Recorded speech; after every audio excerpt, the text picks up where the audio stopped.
Bengal chemist and druggist অ্যাসোসিয়েশনের পূর্ব মেদিনীপুর জেলা কমিটির উদ্যোগে পালন করা হল ১০৫তম বর্ষপূর্তি অনুষ্ঠান। বৃহস্পতিবার তমলুকের ধারিন্দা এলাকায় অ্যাসোসিয়েশনের হলঘরে আয়োজন করা হয় রক্তদান শিবির, বিনা ব্যয়ে চক্ষু পরীক্ষা সহ দুস্থ মানুষদের কম্বল বিতরণের অনুষ্ঠান। অনুষ্ঠানে উপস্থিত বেঙ্গল কেমিস্ট অ্যান্ড ড্রাগিস্ট অ্যাসোসিয়েশনের রাজ্য ও জেলার নেতৃত্ব সহ অন্যান্য সদস্যরা। পূর্ব মেদিনীপুর জেলা কমিটি মানুষের সেবায় নিয়োজিত আছে।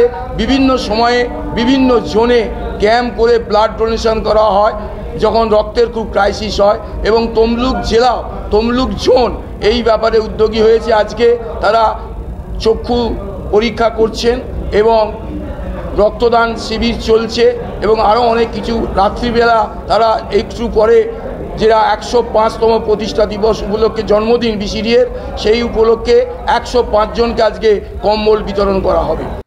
বর্ষপূর্তি অনুষ্ঠানে ১০৫ জন রক্তদাতার লক্ষ্যমাত্রা থাকলেও তার থেকে অনেক বেশি সংখ্যায় রক্তদাতারা রক্তদান করতে উপস্থিত হন। বিসিডিএ ১০৫তম প্রতিষ্ঠা দিবস আজ সারা রাজ্যব্যাপী পালিত হচ্ছে। আমরা সর্বরাজ্যের সমস্ত জায়গায় সমস্তটা জোনে এইভাবে সেলিব্রেট করছি।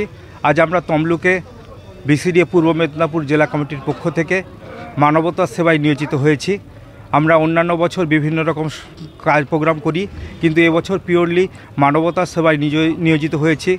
আমরা টার্গেট নিয়েছি ১০৫তম জন্মদিন উপলক্ষে ১০৫ ইউনিট ন্যূনতম ব্লাড কানেকশন করতে, কিন্তু আমরা দেখতে পাচ্ছি যে এটা ডোনার ২০০ ক্রস করবে। তার সাথে সাথে দুস্থ মানুষের হাতে ১০৫টি কম্বল তুলে দিচ্ছে, এবং আমরা চৈতন্যপুর নেত্র নিরাময় নিকেতনের সহযোগিতায় আমরা চক্ষু পরীক্ষা শিবির, বিনা পয়সায় চশমা এবং ঔষধ বিতরণ করছি। বেঙ্গল কেমিস্ট অ্যান্ড ড্রাগিস্ট অ্যাসোসিয়েশনের উদ্যোগে এবং দক্ষিণ ২৪ পরগনা জেলা কমিটির সহযোগিতায় গঙ্গাসাগর মেলায় সারা ভারতবর্ষে যে সমস্ত পুণ্যার্থীরা আসেন সেই সকল পুণ্যার্থীদের সমস্ত স্বাস্থ্য পরীক্ষা, ঔষধ সহ সমস্ত কিছুই ৫ দিন ধরে ক্যাম্পের মাধ্যমে দেওয়া হবে বলে জানিয়েছেন রাজ্য কমিটির সদস্য সুবোধ কুমার ঘোষ।